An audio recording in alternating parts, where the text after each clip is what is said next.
Vas-y, c'est pas grave, c'est bon.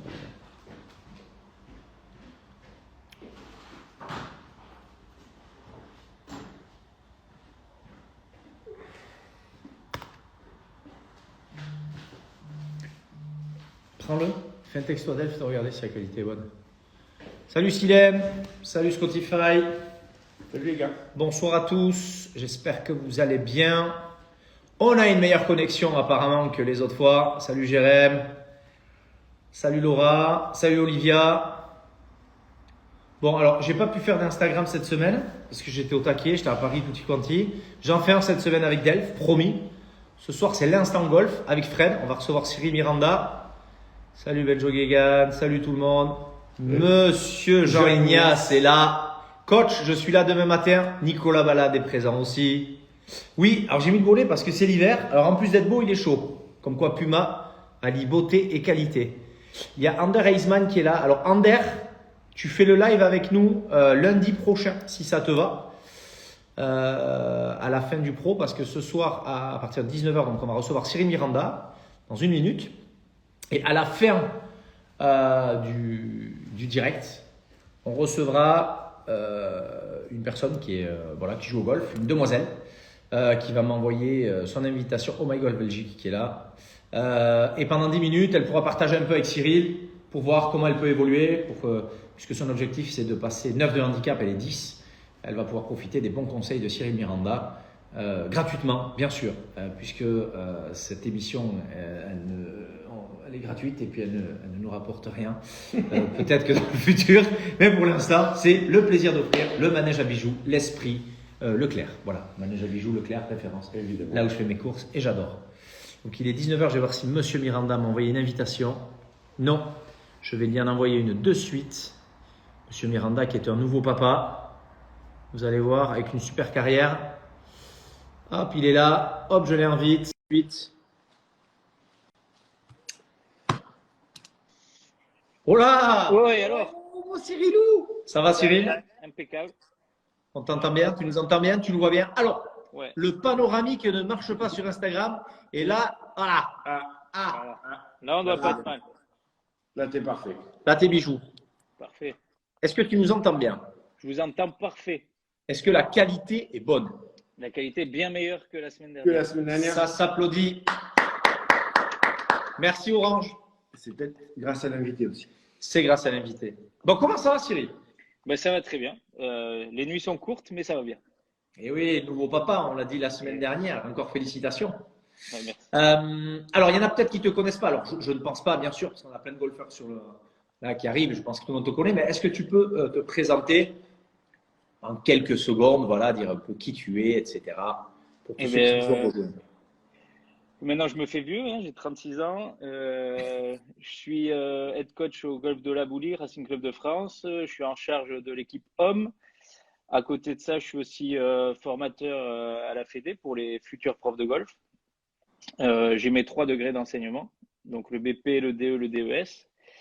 Et de temps en temps aussi, je participe aux commentaires et aux chroniques sur Golf Plus.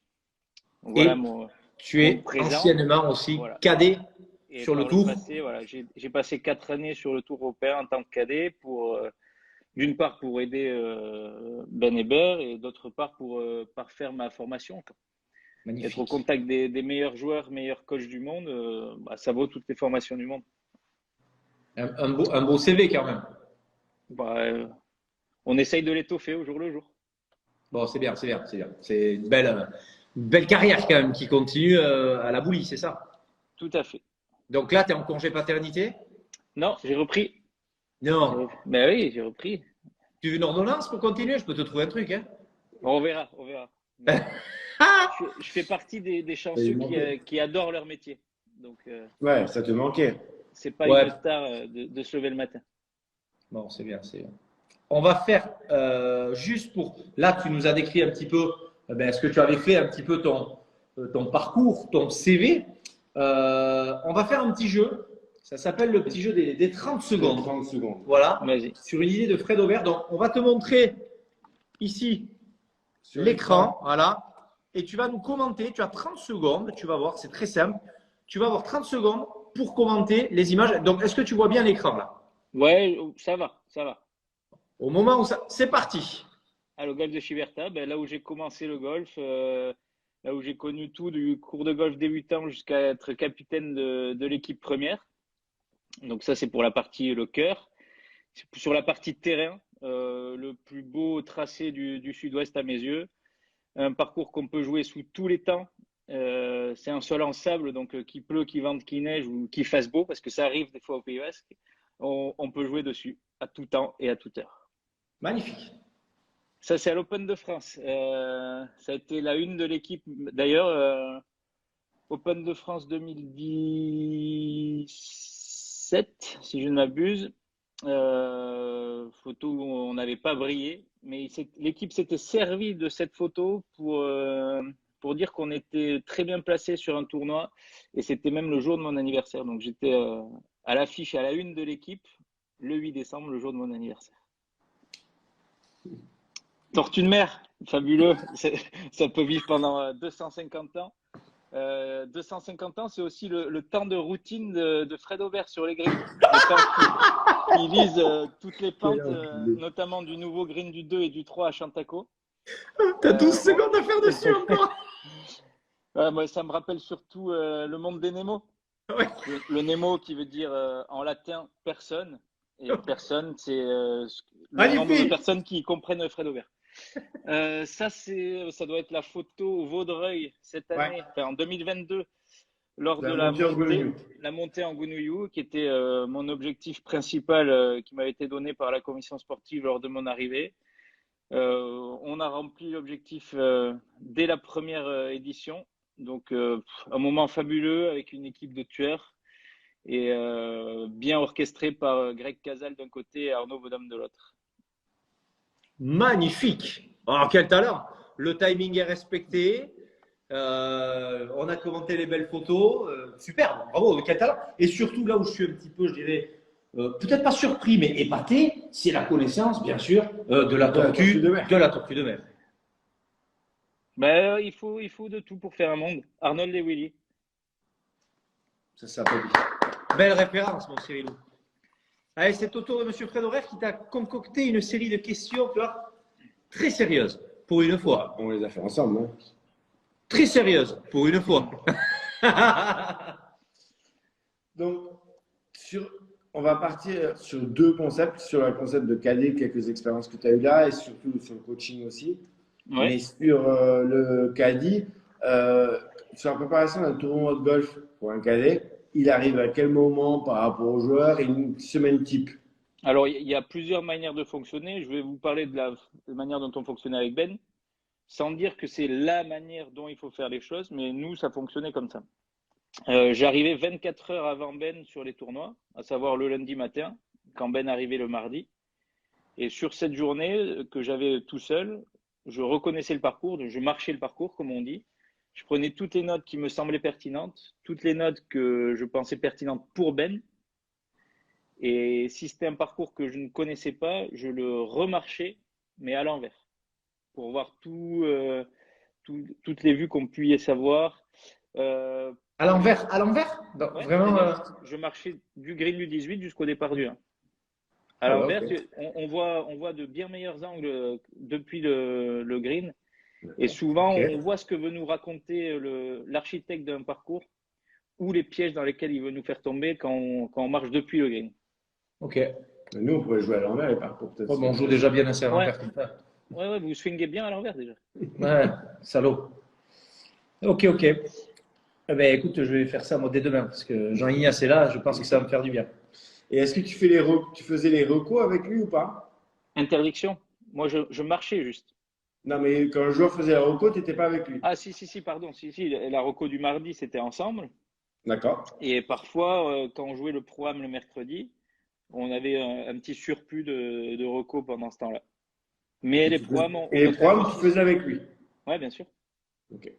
Bien sûr. Du moment qu'il est sur le parcours, tu es là aussi pour l'appuyer pour son sac et tout le temps. Exactement. Et pendant les tournois, après, tu restais avec le joueur le soir ou c'était chacun de son côté? Non. On voulait vraiment séparer. Déjà, tu passes 8 à 10 heures par jour ensemble. Si en plus tu manges ensemble, tu dors ensemble, tu te lèves le matin, enfin, Et à un moment, c'est comme un couple, hein. Il faut avoir chacun son petit univers à un moment de la journée. Donc, on faisait le choix, pour le bien de notre relation professionnelle et amicale, on faisait le choix de ne pas partager le soir ensemble. Et c'est le cas pour tous les joueurs à peu près ça. Ouais, quasiment tous. Attends, Il y a des exceptions, hein. Il y a des joueurs espagnols qui vivent toute l'année avec leur caddie, H24. C'est un choix. Nous, dès le début, on a cadré les choses en disant qu'il fallait qu'on sépare la vie professionnelle et la vie amicale pour pas se bouffer, quoi. Ouais. Et excuse-moi de te couper, j'ouvre juste une parenthèse. On a Jean-Ignace qui a posé une question. Jean-Ignace Ouais. Mika, que tu connais, Salut Jean-Ignace. qui nous demande comment tu faisais pour arriver le lundi matin sur un tournoi Ouais. quand tu finissais l'autre tournoi le dimanche. Voilà, quand tu passais le cut. La vie de caddie, c'est Joe la débrouille. Donc, tu trouves des bus de nuit, des trains de nuit, des vols de nuit. Et une fois que le tournoi du dimanche est terminé, il n'y a pas le temps de boire un coup avec les copains, refaire le monde. C'est direction l'aéroport, la gare, la gare de bus, et puis tu arrives le lundi Taïeb matin. qui nous a rejoint. Et tu le fais c'est le joueur qui se déplace avec le sac ou tu partais avec le sac du joueur en plus? Alors, il y a un service qui est génial maintenant sur le Tour européen. Le chef des caddies, entre guillemets, s'occupe de ça. C'est lui, il voyage avec un camion de nuit. D'accord. Avec les sacs? Ouais, il prend tous les sacs pour pas qu'il y ait tu vois, de perte de sacs dans les transports, pour être sûr et certain. Donc, ça coûte un peu plus cher, mais tu es sûr d'avoir ton sac le lundi à midi, quoi. Plus cher, c'est-à-dire c'est le joueur qui paye le service? Ouais, exactement. Et c'est un service il y a une gamme, tu sais à peu près comment ça coûte? C'est autour de 150 €, je crois. Je crois que le transfert. Ouais, je crois que c'est 100 pounds, si je dis pas de bêtises. Donc, On a grosso pas mal modo, de joueurs de 135 l'Abs Tour qui sont en train de nous écouter et je pense que sur l'Abs Tour, il serait bien de pouvoir le faire vu les aventures des joueurs l'année dernière. Ouais, mais bon, ça reste un billet. Ouais, on a une question qui est intéressante avant que je te. Excuse-moi, Fred, je te relance. Vas-y. Il y a, comment il s'appelle? On a Mikens qui nous dit comment tu as fait pour partir de notre Pays Basque. Ça, c'est avec l'humour, mais surtout, comment t'es-tu retrouvé à la Boulie? Une bonne question, ça. Ouais, bonne question. Alors, bah oui, j'ai dû quitter le Pays Basque. J'avais toujours dit que si je le quittais, ce serait pour des bonnes raisons. Et donc, c'est une très bonne raison de rejoindre quand même le plus grand club d'Europe. On va rappeler 17 fois champion de France, 10 fois champion d'Europe. Donc, c'est pareil quand on te propose de t'occuper de ça. Enfin, on a un Chantaco, Coco. L'équipe féminine des champions d'Europe cette année. Et comment je me suis retrouvé à la Boulie? Je m'occupais de l'équipe de Raré, avec qui on a vécu une épopée. Une équipe sur. Et ils sont remontés. D'ailleurs, en parlant de Raré, on salue Étienne là, qui vient de se connecter. Donc une épopée fantastique qui est partie de la promotion jusqu'à la Gonouillou, quart de finaliste, 4e à la Lignelle. On a beaucoup de blagues. Oui, je vois. Que tu rêvais de dire pain au chocolat pour mettre de la couleur bleue. C'est magnifique. Bien sûr. Oui, parce qu'il faut savoir que je suis supporter du BO, donc tous les jours je m'habille en bleu ciel et blanc. C'est quelque chose. Mais voilà, et donc ça a donné des idées aux dirigeants du Racing qui m'ont sollicité. Et puis voilà, c'est une offre qui ne se refuse pas. Très bien. On a une belle anecdote à Tu es beau, Faldo. On sait Ouais, l'amour que tu as pour Nick Faldo. Ben, c'est celui qui m'a donné envie de jouer au golf et qui m'a donné envie d'être prof de golf. C'est en voyant jouer Faldo que j'ai dit à mon père, ben, c'est ça que je veux faire. Et c'est avec sa cassette vidéo, pour les plus vieux qui savent que c'est une cassette vidéo, à Valderrama avec David Ledbetter, qui m'a donné envie de. Enfin, je disais à mon père, ben, c'est ça que je veux faire, je veux coacher les meilleurs joueurs possibles. Et tu as eu la chance de le rencontrer l'année dernière, il y a 2 ans. Ouais, il m'a signé un wedge que j'avais à son effigie, il m'a signé son putter emblématique. Voilà, petite photo. Ouais. Je vais avoir moi 2 questions. La première, alors elle est un peu discrète, tu me réponds ou tu me réponds pas. Mais on nous l'a demandé, on voudrait savoir, alors peut-être pas combien, ça c'est peut-être pas, mais comment sur le tour? Alors là, j'ai entendu comment tour. Ah pardon, ouais, parce que j'ai des gens qui m'appellent toujours pendant le live et ils m'appellent pas de la journée, mais ils t'appellent quand c'est. Donc, du coup, la question c'est. La question c'est, alors tu n'es pas obligé de me dire combien, mais comment un caddie gagne sa vie sur le tour. Moi, moi, je tu suis vas- tu vas y très à répondre. l'aise, très à l'aise avec les Mais chiffres. c'est pour ça qu'on transparents, s'entend bien, mon Il Cyril. y a aucun problème. Un caddie perçoit d'abord par semaine où il travaille un fixe qui va servir à payer l'avion, l'hôtel, la bouffe, les faux frais, tous les petits à côté. Donc, ça dépend des deals que tu as avec tes joueurs, mais ça, c'est entre 1000 et 1400 euros pour la semaine. Ok. Et généralement, la semaine, ça te coûte autour de 1000, 1200 euros. Donc, à la fin de l'année, même si tu passes zéro cut en tant que caddie, tu perds pas d'argent. Tu as des semaines qui vont te coûter 3 fois rien, où tu vas t'en sortir avec l'avion, la bouffe, l'hôtel pour 300 euros toute la semaine. Et puis après, quand tu vas être à Wentworth, tu vas en avoir pour 2500. Donc, grosso modo, à la fin de l'année, c'est impossible que tu sois dans le rouge, même si tu fais zéro cut. Donc ça, c'est la partie fixe. Ok. Et après, tu as la partie prime sur résultat. Donc ça, c'est un pourcentage que tu touches par rapport à la place qu'obtient ton joueur. Pareil, les deals diffèrent, mais le deal le plus classique, c'est tu prends 5% si tu passes le cut, 7% si tu fais un top 20 et 10% en cas de victoire. Donc il y a ce fantasme du ouais, le caddie prend entre 10 et 15%. Non, 10% c'est s'il y a victoire. Donc, Ça, c'est valable pour tous les caddies du monde ou Ouais, C'est le deal classique. c'est le deal le plus classique. Mais il peut y avoir. Après, c'est en discussion avec le joueur et le cadet. Exactement. Voilà, donc c'est exponentiel. Meilleure ta place et plus ton pourcentage est grand. Donc, c'est la carotte, quoi. Et c'est sur ce pourcentage, il est pris sur la prime brute. C'est-à-dire, D'accord. là, il y a marqué, pour prendre l'exemple de Victor Pérez, Cocorico, belle victoire, Victor. Il a pris 1,4 million, donc son caddie a pris 140 000. Ok. Ça aurait été en France, pareil. Ah ben non, en France, si tu as 140, tu ne touches que 20. Oui, mais c'est Parce qu'il faut d'abord la prendre un petit peu comme ça. Et le cadet, il est chargé aussi sur ce qu'il gagne. C'est exonéré. Ce que je veux dire, c'est que c'est exonéré d'impôt le chèque de 1,4 million qu'a pris Victor parce que c'est à Abu Dhabi. D'accord. Ok. S'il prend 1,4 million en France, il paye quand même son caddie 140 000. Bien le cadet paye la la charge. charge. Il va payer. Ouais. Et le cadet, lui, paye des charges en France. Oui, puisqu'il est payé sur sa boîte. Ouais, voilà, exactement. Quand tu es caddie, tu as une auto-entreprise ou une micro-entreprise. Ouais, en France, mais si c'est en Espagne ou dans d'autres pays, ils prélèvent aussi à l'origine, comme pour les joueurs. Non. Tu as le pays qui va ponctionner le joueur sur son chèque. Et le cadet aussi. Non, le Non, caddie, il va toucher le pourcentage sur le brut. D'accord. Donc, le tournoi, entre guillemets, qui vaut le moins le coup d'être gagné, c'est Perth en Australie, puisqu'il ponctionne à 51%. Si tu prends 100 000 euros à Perth, le joueur repart avec 49 000.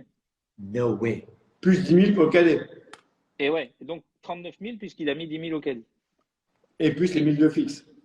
Plus les 1000 de fixe, plus les impôts. Ça lie à lui. Voilà. Il a gagné 100 000, il lui reste 30 000. Ouais.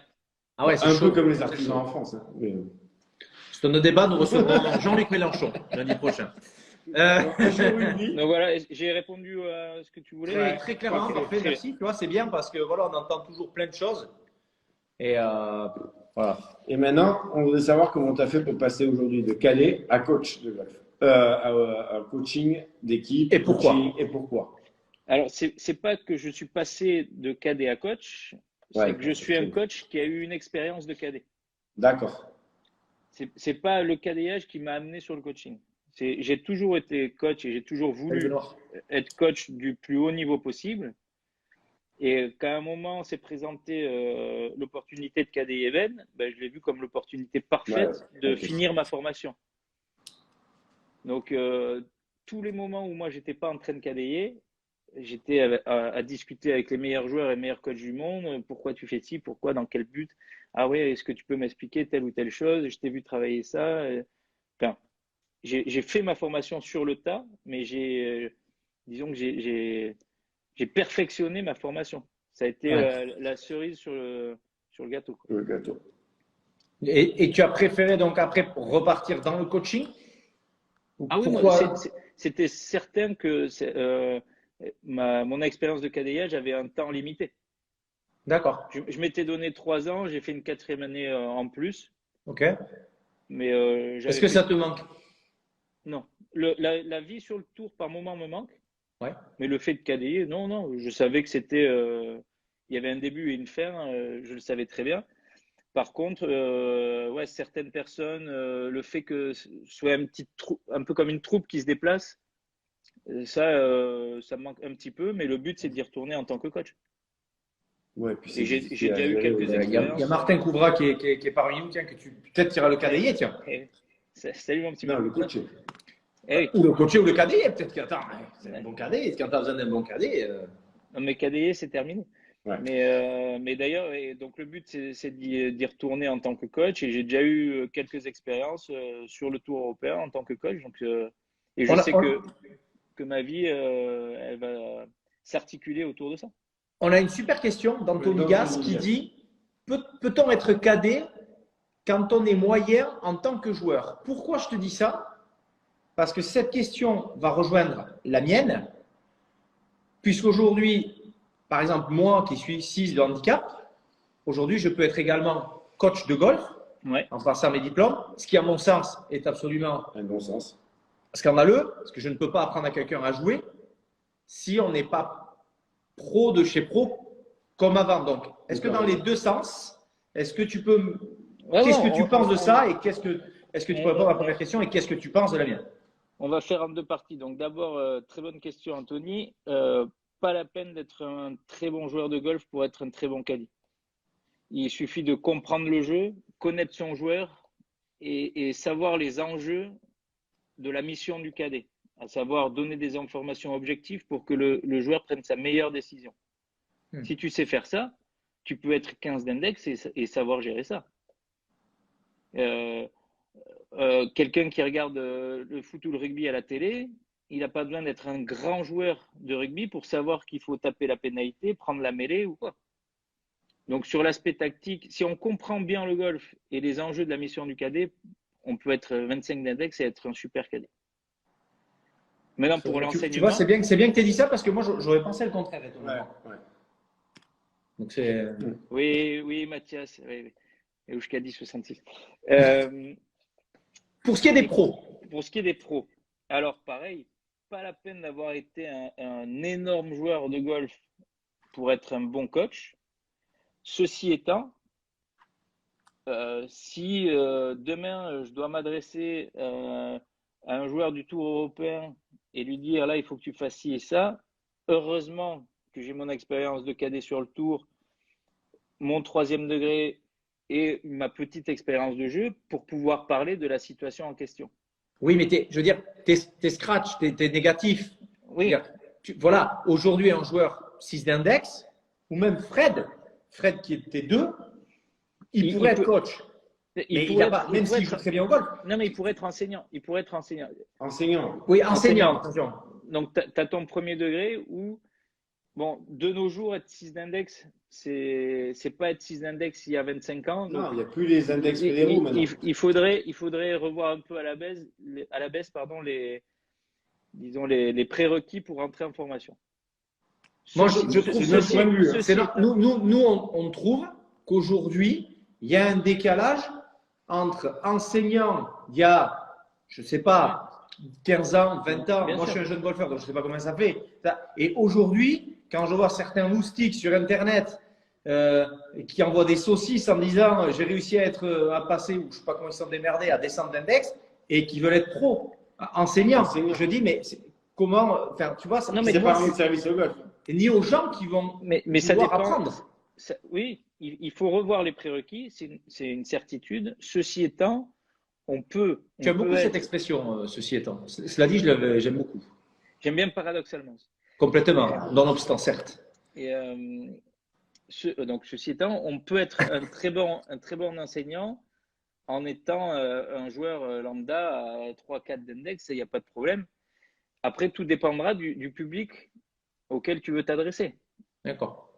Parce que quand tu as ton BP, tu es un moniteur de golf, donc tu es plus là pour apprendre à jouer aux jeunes et aux débutants. Puis après, tu passes ton DE. Donc là, il y a une dimension entraîneur. Donc là, tu vas t'intéresser à un public un peu plus averti. Mais sur ce point-là, la fédération fait très bien son boulot. C'est-à-dire, ils ne vont pas non plus te donner le diplôme. Il faut que tu puisses justifier d'être un bon meneur de projet. Ouais. Et encore plus à l'étape du dessus avec le DES. Ok, D'accord. ok. On a une question de MyGolf Belgique qui est pas mal du tout. Oui. Comment se passent les relations entre caddie adversaires? Y a-t-il une bonne entente ou c'est très challenge? C'est un peu Alors, chacun pour soi. ouais, Est-ce alors qu'il y a aussi. c'est très par clan. Les Espagnols restent entre Espagnols, les Anglais restent entre Anglais, les Français Ah ouais? entre Français, ouais. Mais, tu as vu, j'ai pas dit ceci étant, mais j'ai la chance d'être trilingue anglais-espagnol et je me suis Quel melon. J'ai dit j'ai la chance. J'ai la chance donc d'être trilingue et je me suis très vite fondu dans tous les groupes et j'ai eu la chance de pouvoir partager des semaines avec le clan anglais, le clan irlandais, le clan espagnol. Et donc, pour ma part, ça a été un partage avec tous. Mais si tu prends un peu de hauteur et que tu regardes ce qui se passe, c'est très, très scindé par nation. Et après, il y a des caddies comme partout qui sont top. Il y a des fils de pute. Voilà. Oui, comme dans la vie de tous les jours. Voilà, exactement. Très bien. Merci, c'est bien, j'aime bien. Ouais, ouais. Je pensais pas, tu vois. Bien. Et on se posait la question Ça, Fredo. aujourd'hui, c'est au niveau du coaching aujourd'hui, est-ce que comme dans le rugby ou comme dans d'autres sports, tu penses que le golf va être amené à avoir des coachs par spécialité? C'est-à-dire qu'aujourd'hui, à ton avis, est-ce qu'un Ouais. coach peut être très bon au driving, aussi bon au putting, au wedging? Moi, je suis assez surpris aujourd'hui qu'il n'y ait pas plus de coachs de grands jeux, petits jeux, jeux intermédiaires. Monsieur Poncelet qui est là. Salut mon Lolo. Alors, c'est pas à l'avenir, on y est déjà. Ça y est, On y est déjà. le golf, tu regardes les staffs des joueurs, de plus en plus, il y a coach de putting ou de petits jeux, coach de grands jeux, swing coach, performance coach. Donc, les choses sont en train de changer. Là, tout de suite, je pense à Antoine Schwartz, qui a monté son, Bah oui, qui est son là. académie, Qui est là d'ailleurs, Qui est là, Antoine, on salue. son académie de putting au golf de la Boulie. Et il faut, si on veut être performant à tous les secteurs, il faut aller C'est assez chercher logique. Hein. faut aller chercher les aptitudes un peu partout. Voilà, après, mais un coach peut être très bon dans tous les secteurs, mais si le coach fait le choix, comme l'a fait Antoine, de se spécialiser uniquement dans le putting, il devient un expert. Ouais.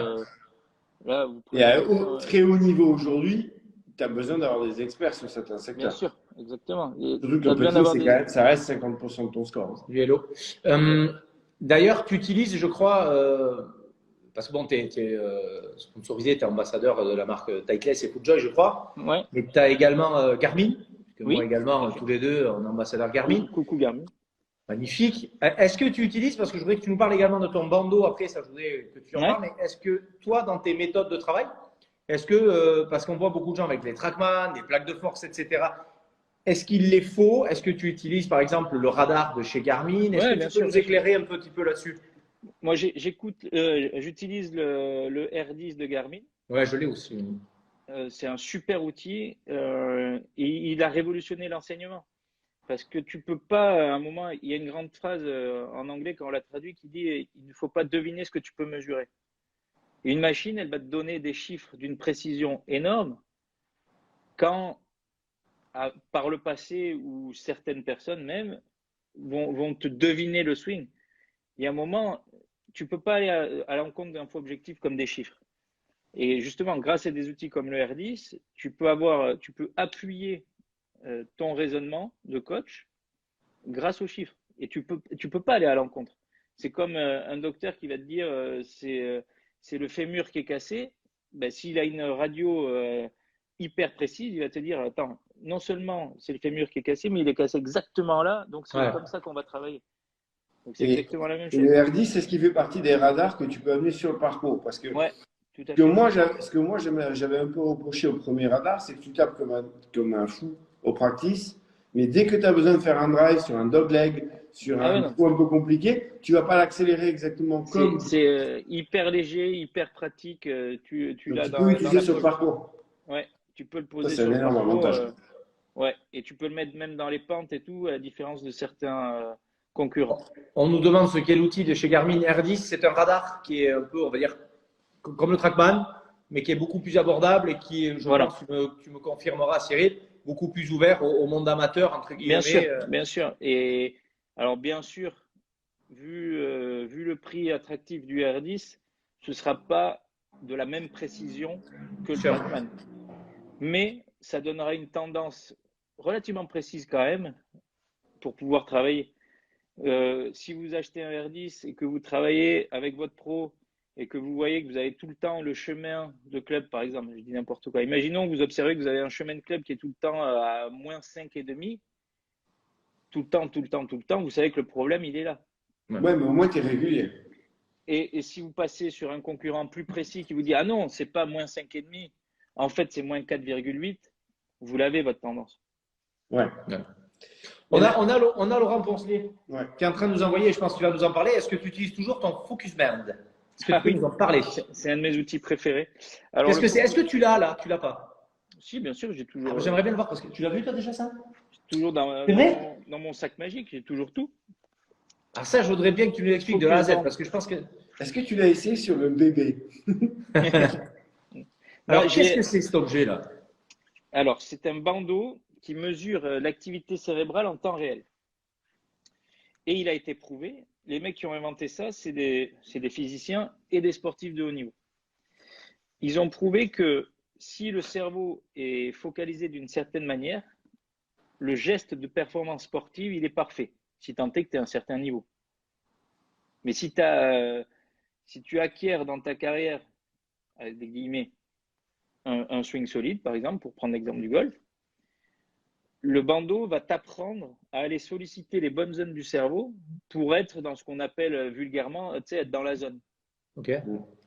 Donc, tu as deux parties dans le cerveau. Tu as le cerveau gauche qui peut traiter 300 informations par seconde. Et dans la même seconde, le cerveau droit, il peut en traiter plusieurs millions.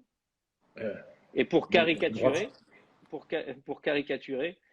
le cerveau gauche, c'est le cerveau de la projection, que ce soit avant ou arrière. En gros, ramener au golf, c'est la projection. Donc, vers l'avant, ça peut être oh là là, si je mets ce putt, je risque de baisser mon index, je risque d'être en tête du tournoi. Ou la projection arrière, c'est c'est le même putt que j'ai eu la dernière fois, je l'ai loupé, un bordel de merde. Voilà, projection avant-arrière. Et le cerveau droit, c'est le cerveau de la tâche à réaliser, de l'instant présent. C'est celui qui va faire toutes les connexions avec tes nerfs et tes muscles pour retrouver le bon geste, le geste juste. Et après, il y a un troisième point, c'est que si tu sollicites la bonne partie du cerveau, il faut pouvoir le verrouiller. Le verrouiller grâce à la façon dont tu regardes. Et le regard, il peut être lié à il y a autant de méthodologies que d'individus. Et ça te donne un résultat sur ton ordinateur, tu l'analyses et de là, tu trouves les solutions, c'est ça? Tout à fait. Tout à fait. On en a pas mal utilisé avec Damien Perrier, qui est là, je crois d'ailleurs. Et ça a été diablement efficace. Et il y a une petite anecdote qui est assez marrante. On est sur le putting green si je crois bien, de Saint-Omer. Une semaine, on est en train de faire une séance de focus band. Et puis, on a Carlos Piguem qui passe par là et qui nous chambre parce que, bon, quand on a un bandeau sur la tête, on n'a pas forcément la meilleure tête du monde. N'en déplaise à Véronique et Davina. Et donc, Carlos nous chambre gentiment. Et puis, à la fin de la séance, mine de rien, il vient me poser des questions. C'est quoi? Pourquoi? Semaine suivante, putting green, Carlos Piguem, focus band sur la tête. Incroyable. Et de grands joueurs s'en servent. Hein. Le meilleur joueur du monde. Oui, il y avait une question de My Golf Belgique qui disait est-ce que les joueurs du Tour se servent de ça pour faire... Jason Day, c'est le meilleur du monde à ça. Ah ouais. Justin Rose est très fort. Moi, je suis bête et discipliné. Tu vois, je me dis, le bandeau, là, par exemple, je mets le bandeau, je suis au putting. Ouais. Suivant le résultat, tu vas savoir si je stresse ou si j'ai. En fait, je vais savoir si tu sollicites les bonnes parties du cerveau. Si tu te poses de bonnes questions. Ok. Ouais, en gros, si tu focalises sur les bonnes choses, focus band, Voilà. si tu te focalises sur les bonnes choses et si tu sollicites les bonnes parties. En fait, si jamais tu arrives en Incroyable. putting avec les bonnes façons d'aborder le putt. Voilà. Il y a beaucoup de gens qui restent sur un échec au putting, tandis qu'il y en a qui vont rester sur la dernière fois, je l'ai rentré, je pote bien. Ouais, mais même ça, c'est pas bon non plus. D'accord. Il faut être dans l'instant présent et du coup, ben, c'est toute la finesse de lecture de l'interface du focus band, c'est trouver le petit mot ou la peut-être façon de faire qui va faire que tu vas être dans ta zone. Ok, génial. Je ne connaissais pas ça du tout, c'est génial ça. On Tu fera- le descends quand tu. Ouais, Ouais. on fera. Et- J'aimerais bien qu'on se fasse une séance là-dessus, on le montrera, Voilà. on fera un live avec ça. Parce que cet été, dès qu'il fera un peu plus beau, on risque de faire des lives Attends, sur le parcours. Ander Heisman, tu restes, peut-être que tu viendras à 19h50 pour poser tes questions à Cyril. Voilà, c'était la petite parenthèse. D'ailleurs, juste, j'oublie pas, vous suivez Cyril Miranda, la Miranda 64. Voilà, si vous êtes à la Boulie ou autre, voilà, si vous avez besoin d'un bon coach, vous lui envoyez des messages. Vous pouvez le payer en, comment on appelle ça? P7. Non, tu sais, les trucs sur Internet, là, la nouvelle monnaie. En Bitcoin. En Bitcoin. Il est partant aussi. Voilà, donc n'hésitez pas. Donc, on va peut-être faire la prochaine chronique. Ouais. Dans le Parce qu'il y a sac. des chroniques, ça rigole pas. Le Là, price. on va t'amener, on va vous en parler tout de suite. On va te demander qu'est-ce qu'il y a dans ton sac. Alors, ton sac, ça peut être Attends. Par contre. ton sac à toi. Dans quel Ça- sac? Alors, oh là là là là là là là là. Mais ça, c'est ce qui est génial moi, avec ça- Cyril Miranda, qui est parmi nous. Cyril est un vrai passionné. Il a une collection de putters, je ne vous en parle même pas.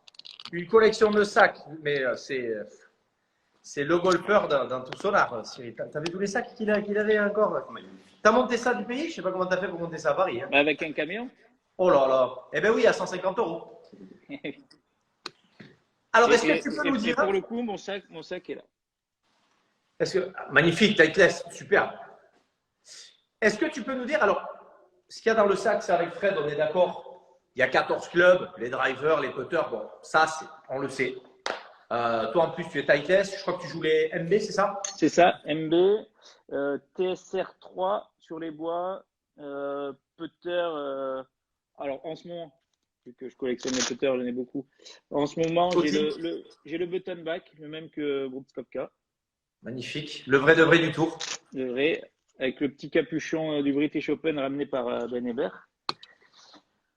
Voilà. Et nous, ce qu'on veut savoir, en fait, ce qui est bien d'être avec toi, c'est qu'on rentre un peu dans le vif du sujet, dans le vif du sac, on va dire. C'est les questions qu'on se pose tous. C'est, par exemple, toi, quand tu étais sur le tour, Ouais. peut-être à te le dire, vas-y. Ouais. Combien de balles tu Combien de mettais balles Combien de balles tu mettais dans le sac On avait une douzaine de balles neuves. Ah, quand même. Ouais. 12 balles. Ouais, une douzaine de balles neuves. Moi, j'en prends moins. Ah ouais, moi aussi. Putain, j'en prends. Un grand neuf par jour.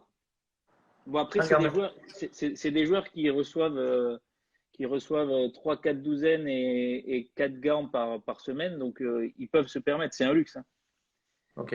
Mais est-ce que. Alors, parce qu'il change régulièrement de balles, je crois, un pro sur le. Oui. Ça dépend. Il y a des joueurs, ils changent au bout de 9 trous. Il y a d'autres joueurs comme. Alors, attends. Vous m'entendez toujours? Absolument parfaitement. Ceci étant, tes AirPods étaient de belle qualité. D'autres joueurs comme Greg Bourdi, je me souviens, dès qu'il fait un coup de wedge, il change.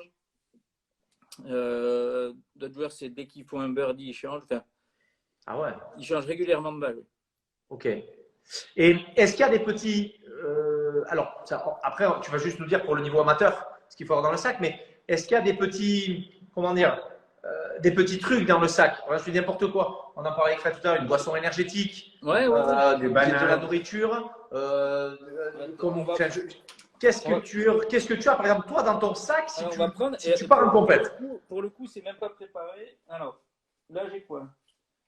J'ai une boisson énergique. Ouais. Donc, d'ailleurs, Golf Energy, pour ceux qui connaissent. Ok.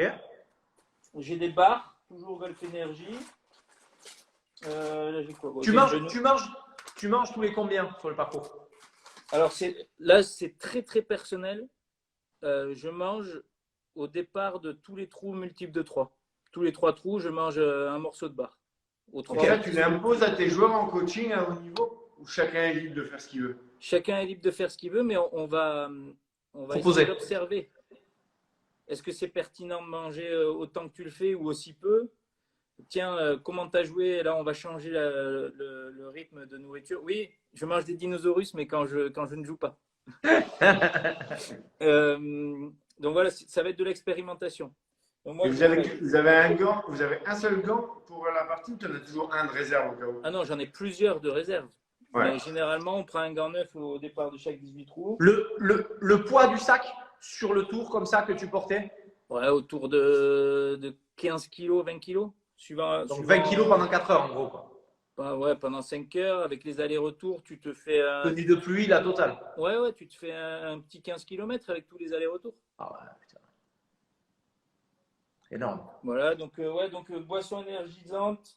Si vous ne pouvez pas transporter les Golf Energy, prenez de la poudre isotonique, c'est très bien. Ok. Bon, bail garanti, bien sûr. Bouteille d'eau. Après, bon, outils pédagogiques. Marque balle. Après, on a tous nos petites habitudes. Et donc, si c'est un amateur, ouais. Il ne faut pas qu'il prenne 12 balles, il faut pas. Qu'est-ce que tu conseilles à un amateur comme nous qui sommes passionnés ou ceux qui nous regardent de faire la compétition le dimanche, les trucs en équipe? Qu'est-ce qu'on doit mettre dans notre sac? À part des trèfles à 4 feuilles, des fers à cheval, parce qu'il faut quand même beaucoup de chance, surtout en ce moment. Mais mais quand même, mine de rien, au moins 9 balles. 9 balles. Ah oui. Et t'en perds des balles et tu peux en hacher une ou deux si tu rencontres un arbre, une route, ça arrive. Bien sûr, les gris-gris, on voit qu'il y en a qui demandent s'il faut des objets de superstition. Oui. Moi, j'ai mes pièces préférées. J'ai la pièce de 2 $ de Hong Kong que j'adore, qui est une fleur. La pièce de 50 centimes australien, qui est vraiment ma pièce préférée. Donc là, les 2 $ de Hong Kong, voilà, c'est une fleur. J'ai la pièce du Pont Charles à Prague. Et alors, j'ouvre une parenthèse avant qu'on l'oublie, on me le pose là sur chariot ou pas chariot. Exemple type. À vous de voir. J'adore porter mon sac 50 pendant centimes 18 australien, Abu Dhabi Invitational. Ça, c'est chic. Hein. Mais... Donc, pour toi, dès qu'on a une compétition de 18 trous, chariot, on porte pas le sac. Non, là, c'est au goût de chacun. Mais pour le physique, on ne s'épuise pas quand même à porter son sac? Mais on s'épuise aussi à le tirer et à le pousser. Donc, c'est vraiment pareil. Faites l'expérimentation chez vous quand vous faites 9 trous. Tiens, est-ce que je joue mieux quand je porte? Est-ce que je joue mieux quand je pousse, quand je tire? Personnellement. Quand il y a les cordes déjà, quand tu n'as pas le chariot, tu peux traverser, aller plus près des. Ouais. Au lieu de faire tout le tour. Je sais que moi, je joue mieux quand je porte. Enfin, maintenant, je joue moins mal. Parce que je joue moins mal quand je porte. Mais c'est vraiment personnel. Ok. Moi, j'aurais été persuadé, tu vois, qu'il fallait porter son sac, quoi. Mettre son sac en chariot. C'est ce qui revient un peu. Les gens, ils disent, ils sont crevés à porter. Bien sûr, mais ça dépend peut-être du parcours aussi, du tracé. Ça dépend aussi du parcours. Je pense que mon expérience de cadet fait que aussi maintenant, quand j'ai mon sac à porter, j'ai l'impression que j'ai rien du tout. Donc, j'ai travaillé le cardio et la résistance du dos. C'est sûr que quelqu'un qui a un physique où les abdos vont pas tenir pendant 5 heures, ou le dos un peu fragile, bien sûr, chariot électrique même. Il y a quelqu'un qui dit à 40 degrés à Nîmes, tu portes pas le sac. Eh bien, on va te répondre, nous à 42 au Pays Basque, on le porte. Voilà. C'est la différence entre la France et le Pays Basque. On est bien d'accord, petite dédicace. Il fallait. On va rebasculer, parce que tu as vu que c'est quand même l'équation du budget, on a des plateaux différents.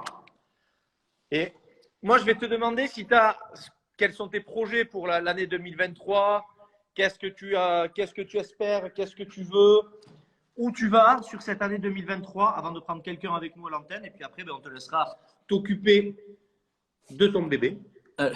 Mon actualité 2023, ça va être la Gounouillou, puisqu'on est de retour avec le Racing en Gounouillou. Ça, c'est beau, ça. On est en train de bosser pour obtenir les meilleurs résultats possibles. Bien sûr, un club comme le Racing a de grandes ambitions, mais ça passe d'abord par valider des objectifs de moyens. Et c'est ce qu'on est en train de mettre en place cet hiver. Petite nouveauté, uniquement pour 2023, je vais m'occuper aussi de l'équipe féminine, donc direction la Golfers. Qui est championne d'Europe. Ouais, championne d'Europe en titre. Voilà, mal, parce ça. que, voilà, on a un collègue qui est un peu malade, donc j'assure l'intérim. Et, Comme ça. Et une question, juste, tu as la même équipe que celle que tu avais l'année dernière, à peu près? Ouais. Tout à fait, c'est la même équipe. Parce que pour l'anecdote, l'année dernière, quand même, c'est des jeunes, mais très jeunes, Ouais. qui ont fait gagner les matchs décisifs sur les matchs 4 et 5.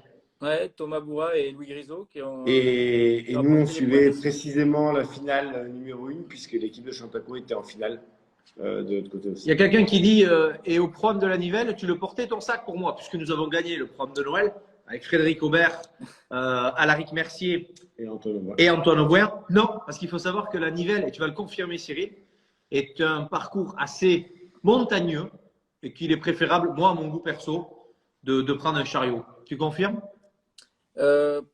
Enculé. Alors, Non, comme je te dis, c'est hyper personnel. Très bien. C'est justement, allez, tu vois. quelqu'un à l'antenne. On va te faire le petit incollable. Alors, l'incollable, c'est les fameuses questions Ok. que va te poser Frédéric. Ah ouais, comme on avait à l'époque là, avec les petites fiches comme ça. Là. Exactement. Alors, tu vas avoir 3 questions. Ça va être très simple. Et tu peux choisir le thème. Tu vas pouvoir choisir le thème. Tu vas Ok. nous donner 3 thèmes entre, retiens bien, hein, Vas-y. découverte du monde, maths français, histoire, Avec Monsieur Lacoste, prof. loisirs, citoyenneté, animaux. Je vais prendre maths français, loisirs et Animaux, histoire, découverte du monde, vas-y, animaux. communauté. Animaux. Animaux, très bien. Eh bien, écoute, ça sera citoyenneté, ça sera découverte du monde et ça sera histoire. Voilà. Mais c'est bien, tu auras essayé de choisir. Comment Alors, tu disais? Enculé. Oui. enculé.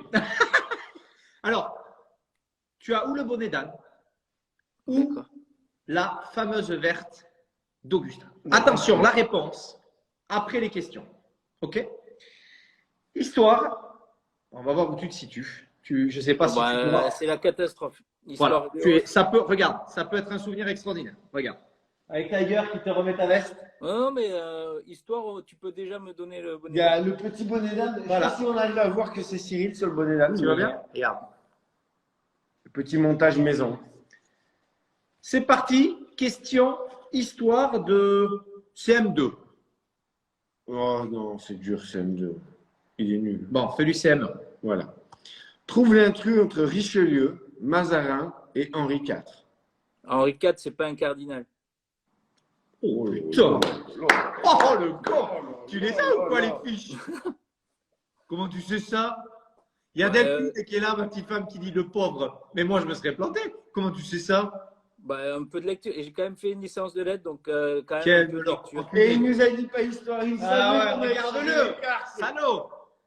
Citoyenneté. Une bonne réponse. Vas-y. En CM1. En CM1? Vas-y. Comment appelle-t-on les journées où le public peut visiter les écoles? Oh, puis là, c'est facile. Les portes ouvertes. Exactement. Les portes ouvertes. Elle était assez sympa.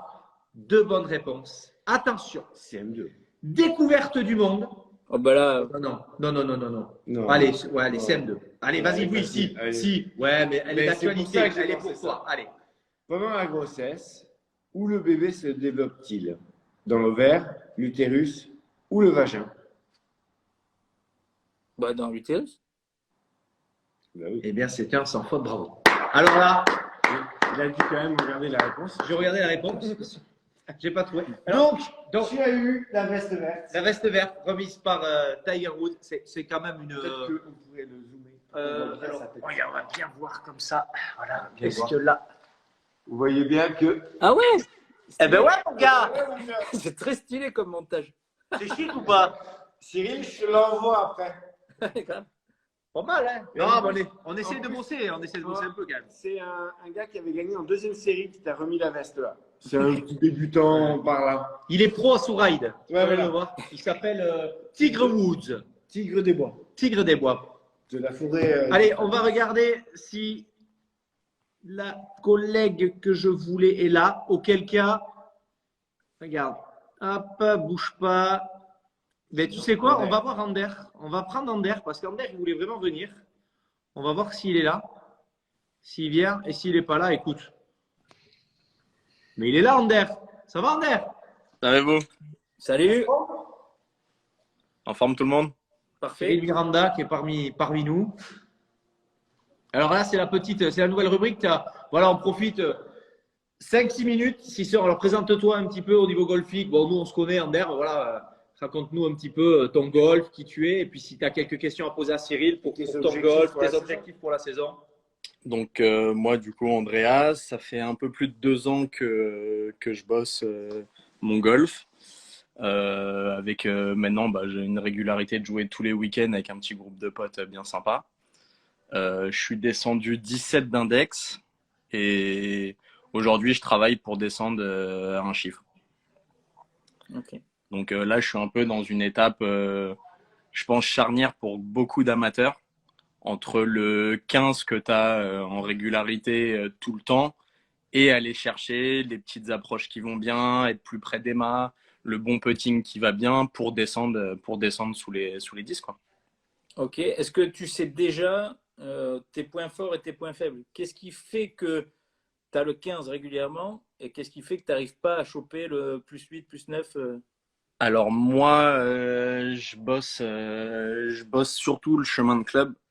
Je reviens de chemin de club à -16 avec du gros par-dessus énorme qui m'envoie des slices venus d'ailleurs. Et là, en ayant bien travaillé ça, maintenant j'ai beaucoup plus de régularité dans mes shots. Donc mes gros points forts, ça va être le jeu de fer. Ok. Grâce, pour pas le citer, à ma petite série Cobra reçue récemment. Et bien bon, placé, ça. celui-là est bien placé. Yes, papa. Merci Cobra Nico Puma. et Enzo pour tout ça. Mais non, mais blague à part, ouais, le jeu de fer, un driving les bons jours qui est très solide et par contre, grosse difficulté entre le green et 70. Ok. Eh bien, ce que je t'encourage à faire en compagnie de ton enseignant, hein, déjà, c'est te faire des petits circuits de petits jeux. Un peu, si tu vois ce que c'est, les tests de Pels, par exemple. Ouais. Avec, ça marche par palier. Et donc, dès que tu as un moment, tu te fais. Donc, tu as tous les secteurs. Tu as chip roulé, chip long, pitch and run, sortie de bunker courte, longue, tout ça. En gros, ça va te prendre un petit moment d'ailleurs, hein. Donc, tu te fais un état des lieux de ton petit jeu. Et grâce à ton coach, tu vas pouvoir voir là où tu as le point fort, point faible, ou s'il n'y a que point faible, que point fort. Et après, tu t'entraînes et tu te refais exactement la même série d'exercices pour te faire un état des lieux de sortie, voir s'il y a eu une progression. Ça, c'est l'école, on va dire, continentale. Tu prends ton point faible, tu fais un état des lieux, entraînement, état des lieux de sortie. Deuxième école, tu as l'école britannique. Tu prends ton point fort, donc chez toi le jeu de fer, et tu essayes d'en faire un point très fort, un point d'excellence. C'est-à-dire si tu prends par exemple, je dis n'importe quoi, donc tu es 17 d'index, tu dois prendre 7 greens en régulation par partie, et bien, en bossant ton jeu de fer, tu vas passer de 7 à 11 greens en régu. Et puis avant, tu prenais les régus, tu étais à 10 mètres pour birdie. Tu vas te retrouver à 7 mètres. Ouais. Et à 7 mètres, tu vas moins faire de 3 putts qu'à 10 mètres. Donc, tu auras amélioré ta stat de putting sans jamais l'avoir travaillé. Donc, voilà les deux manières de travailler. Il y a la continentale, la britannique. À toi, avec ton coach, de faire le choix de la direction que vous voulez prendre. Tu vois, je rejoins un peu ce que dit Cyril. C'est la méthode britannique, c'est la méthode qu'a beaucoup fait Victor Perez. Victor Perez, il a travaillé son jeu de fer. On sait que le petit jeu, c'était pas forcément son secteur. Et lui, il veut prendre 18 greens pour pas avoir de chip. Bon, de temps en temps, il a une sortie bunker, il est pas mal à voir. Ouais, parce que logiquement, Perez, on est tous d'accord. Logiquement, Perez, qui a gagné ce week-end, et il a joué, c'était incroyable. Et il a eu chaud au cul parce qu'on le donnait gagnant au 17. Et il aurait pu se faire comme quoi au golf, c'est jamais fini tant qu'on n'a pas enlevé la casquette. On est d'accord. Il avait un wedging, normalement, on est d'accord, qui n'était pas fantastique. Et là, c'est son coude, c'est cette sortie de baquet qui, entre guillemets, Qui lui donne le titre, c'est sûr. Mais pour ceux qui se souviennent, moi je me rappelle de sa partie où il avait joué avec Dustin Johnson, où il a une sortie au 16 ou au 17, où il fait topon pour la mettre derrière et il perd le tournoi sur une sortie de bunker au 17. Tu t'en rappelles, Cyril? Ouais, bien sûr. Voilà. Donc en fait, il faut bosser un peu à cette méthode-là, Cyril. Je ne dis pas qu'il faut bosser à la méthode britannique, c'est un choix de direction, c'est un choix pédagogique. Et est-ce qu'il est vrai que si on fait 2 heures de practice, il faut faire 4 heures de putting? Est-ce qu'il faut gonfler le temps de travail au putting? Non, il faut travailler de manière efficace. Point. Tu devrais faire de la politique, mon Cyril. Non, mais on en est revenu des Stakhanovic du practice qui passent des heures à taper des fers 2 sur le sable. Il faut connaître ton jeu et t'entraîner de manière efficace. Point. Ah, mais surtout que si c'est pour bosser pendant 4 heures et au final t'en crées un mauvais truc, enfin, c'est pas forcément la solution. C'est vrai que les exercices pour trouver ton niveau et bien travailler des choses spécifiques, vaut mieux faire 1 heure bien spécifique sur quelque chose et en ressortir de positif que taper pendant 4 heures comme un âme des sauts au practice. D'où la nécessité, je pense, d'être en bonne osmose avec son pro. Moi, je m'entraîne avec Jean Ignace, ça se passe, c'est dur, mais ça se passe super bien. Je pense que les gens qui s'entraînent avec toi, Cyril, je pense qu'il faut une confiance, il faut écouter son coach et voilà, être en totale osmose et avancer, quoi. Mais là où je rejoins Cyril, c'est que c'est vrai que si tu T'as pas attendu qu'il me réponde, basculer. Donc, je suis tout à fait d'accord avec toi, JP. Pour illustrer là, ce qu'on est en train de dire depuis tout à l'heure, petite anecdote sur le tour. On est au départ de la journée de reco à Wentworth. Et au départ du 1, il y a Francesco Molinari qui arrive et qui dit je peux jouer la reco avec vous? Oui, évidemment. Ah ouais? Là, il met drive plein milieu, coup de fer donné au 1. Ouais. Et au 2, il met coup de fer qui tombe 2 mètres derrière, backspin, cravate pour 3 en 1. Et là, il nous dit c'est bon, j'ai vu ce que je voulais voir, bonne semaine, les gars. Et il se barre. Et il plante le tournoi. Énorme. Ça, c'est fort comme anecdote. Donc, ça aussi, c'est tout aussi important. Quand vous êtes en train de travailler quelque chose, il y a un moment, quand vous avez validé ce que vous voulez travailler, pas la peine de rester au practice ou sur le parcours pour dire j'ai fait 2 heures de balle. Ouais. Si vous avez décidé avec votre prof, ok, on veut en terminer, pour prendre ton exemple, on veut en terminer avec ce chemin de club négatif, on va dire qu'on sera content si on arrive à moins 1,5, moins 2. Si vous avez tapé 30 balles à moins 1,5, il y a un moment, stop, ok, c'est bon, c'est validé, et on essaiera de le mettre en place sur le parcours. Moi, j'ai une petite question pour toi, s'il te plaît. Je reviens sur ce que tu as dit la dernière sur l'interview, là, sur la partie cérébrale. Et ce qui me fatigue et me frustre dans le golf, c'est que c'est aussi dur de taper une balle après 4 balles de merde qu'après 4 balles extraordinaires.